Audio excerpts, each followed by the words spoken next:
وهي الاكل الحلال.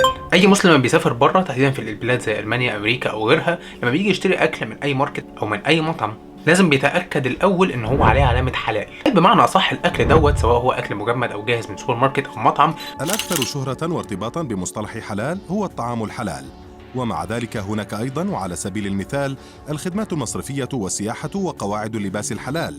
مذبوح او مجهز على الطريقه الاسلاميه فتقدر تاكله وانت مطمن. علامه حلال او البادج بتاع حلال الموجود على الاكل الجاهز وعلى المطاعم بالنسبه للمسلمين اللي في البلاد الاجنبيه هو بالنسبه لهم حاجه مريحه جدا، لان هو مش هياكلها وهو متضرر او مش هياكلها وهو عارف ان هو بيعمل حاجه غلط هيتحاسب عليها. الاكل الحلال في يومنا هذا بيمثل 18% من الاكل كله في العالم، ودي نسبه كبيره جدا على فكره. ده غير ان هي في تزايد مستمر. تعالوا ناخد نظرة جوه بلد من البلاد الأجنبية اللي بينطبق فيها مبدأ تجارة الحلال، وهي ألمانيا. ألمانيا زيها زي بلد أجنبية كتير فيها تجار وفيها مطاعم وفيها